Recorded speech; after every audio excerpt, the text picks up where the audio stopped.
رب کو ہے راضی کرنا، رب کو ہے راضی کرنا، پیار نبی سے ہے کرنا، پیار نبی سے ہے کرنا۔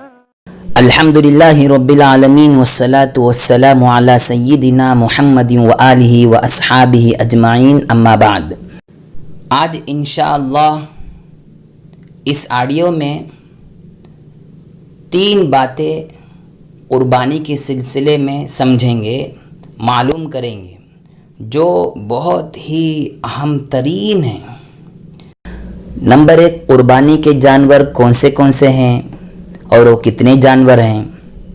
نمبر 2، جس جانور کی قربانی جائز ہے ان جانوروں کے اندر کیا کیا اصول ہیں، کیا کیا شرائط ہیں، کتنے لوگ شامل ہو سکتے ہیں، کس جانور میں کتنے لوگ شامل ہونا جائز ہے، ناجائز ہے۔ اور نمبر 3، قربانی کے جانوروں کی عمر کتنی ہونی چاہیے۔ جہاں تک پہلی بات ہے کہ قربانی کے جانور کون سے ہیں، اسلام کے اندر بکرا، بکری، اسی طرح بھیڑ، دمبا، گائے، بیل، بھینسا اور اسی طرح اونٹ، اونٹنی، ان سب کی قربانی جائز ہیں۔ ہاں، ان جانوروں کے علاوہ کسی اور جانوروں کی قربانی بالکل جائز نہیں ہے۔ جیسے بعض حلال جانور ہیں، مرغی ہے، مرغا ہے، ان سب کی قربانی جائز نہیں ہے۔ اسی طرح اسلام کے اندر جو جتنے جانور ہیں ان میں سے ایک جانور ہے گائے، اس کی قربانی جائز ہے۔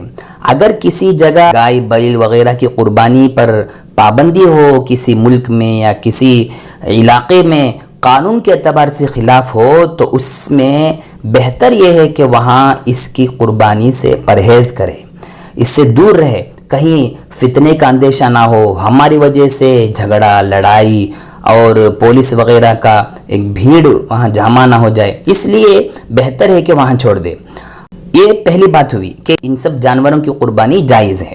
نمبر 2، ان سب قربانی کے جانور کے اندر کیا کیا شرائط ہیں، کیا کیا اصول ہیں۔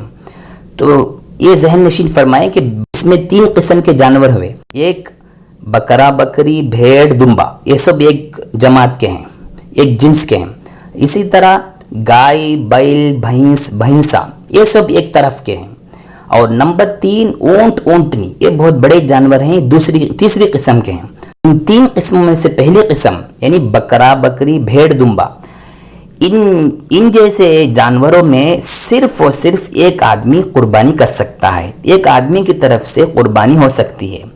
2، 3، 4 بالکل جائز نہیں ہے۔ بعض لوگ سمجھتے ہیں، بعض لوگ اس بات کی کوشش کرتے ہیں پھیلانے کی کہ وہ لوگ ناواقف لوگ ہیں، حدیث سے، اسی طرح کتابوں سے کچھ واقفیت نہیں رکھتے ہیں۔ ایسے لوگ کچھ باتیں پھیلاتے ہیں، سمجھاتے ہیں کہ ایک سربراہ بڑا آدمی ایک بکری، ایک بکرا، ایک دمبا، ایک بھیڑ قربانی کر کے پورے گھر والوں کی طرف سے اس کی نیت کر لے تو پورے لوگوں کی طرف سے ہو جائے گی۔ یہ بالکل غلط ہے، بالکل غلط ہے، سراسر غلط فہمی ہے۔ اعلاء السنن اس کتاب میں حضرت عبداللہ بن عمر رضی اللہ عنہ سے مروی ہے، وہ فرماتے ہیں الشاۃ عن واحد، بکری، دمبا، یہ جتنے قسم کے ہیں سب صرف ایک آدمی کی طرف سے جائز ہے، اس کے علاوہ 2، 3، 4 آدمی کی طرف سے بالکل جائز نہیں ہے۔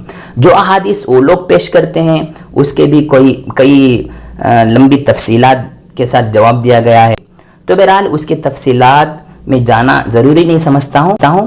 یہاں تک یہ بات سمجھے کہ اعلاء السنن کے اندر عبداللہ بن عمر رضی اللہ عنہ سے مروی ہے۔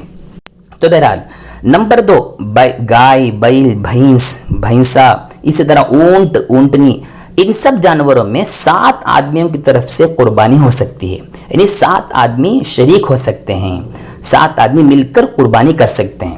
اس میں ایک بات، چھوٹی بات ہے جو ذہن نشین کرنا ہے، جو قابل غور ہے، سمجھنے کی بات یہ ہے کہ یہ جو 7 لوگ مل کر قربانی کرتے ہیں، یہ 7 کے ساتھ قربانی ہی کی نیت سے کرتے ہو، قربانی ہی کی نیت سے کرتے ہو۔ اگر ان 7 میں سے کوئی ایک آدمی بھی اگر صرف بغیر کسی نیت کے کر رہا ہے، صرف گوشت کھائیں گے، کئی دن ہو گیا ہے گوشت کھائیں گے، یہ ایسے سمجھتے ہوں، ماحول کی وجہ سے کرتے ہوں، کسی دوسرے غرض سے کرتے ہوں، تو بالکل غلط ہے، یہ 7 کی قربانی نہیں ہوگی۔ اس لیے کوئی بھی نیت کے بغیر کرنا جائز نہیں ہے، سب کے سب قربانی کی نیت سے ہی کرنا ہے۔ یہاں تک دو باتیں ہوئی، قربانی کے جانور کون سے ہیں، قربانی کے جانوروں کے شرائط کیا کیا ہیں، اصول کیا کیا ہیں، اور نمبر 3 قربانی کے جانوروں کی عمر کتنی ہونی چاہیے، وہ کتنے سال کے ہونے چاہیے۔ تو یہاں سمجھنے کی بات ہے کہ 3 قسم کے جانور ہم نے شروع میں بتائے تھے کہ ایک بڑا جانور ہے اونٹ اونٹنی، اور نمبر 2 درمیانہ ہے گائے بیل بھینس بھینسا، اور نمبر 3 بکرا بکری دمبا بھیڑ، یہ سب، یہ 3 کو الگ الگ کریں گے۔ پہلی چیز اونٹ اونٹنی، ان سب کو 5 سال کا ہونا ضروری ہے۔ نمبر 2 گائے بیل اور بھینس، ان سب کے لیے پورے مکمل 2 سال ہونا ضروری ہے، مکمل 2 سال ہو جانا چاہیے، 2 سال کے قریب یا 2 سال سے کم 1.5 سال ایسا نہیں ہونا چاہیے، 2 سال مکمل ہونا ضروری ہے۔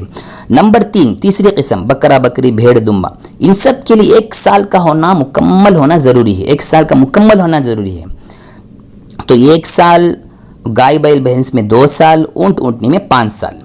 ہاں البتہ بھیڑ دمبا کے بارے میں علماء کرام کچھ باتیں لکھے ہیں، وہ یہ ہے کہ اگر بھیڑ دمبا دیکھنے میں موٹا نظر آتا ہے، سال سے کم میں ہے لیکن 6 مہینے سے زیادہ ہیں، ایک دم 6 مہینے سے کم 4 مہینہ 5 مہینہ نہیں، 6 مہینے سے زیادہ والے بھیڑ دمبا 1 سال تک نہیں ہیں لیکن پھر بھی دیکھنے میں 1 سال کی طرح نظر آتے ہوں تو بھی ان کی قربانی جائز ہے۔ صرف بھیڑ دمبا کے سلسلے میں بات ہے، جانور کو بیچنے والا جو بائی ہے اس سے پوچھنا چاہیے کہ یہ عمر، اس کی عمر کیا ہے، صاف طور پر پوچھ لینا چاہیے، صرف دیکھے اچھا لگا لے کر آ جانا یہ بات صحیح نہیں ہے۔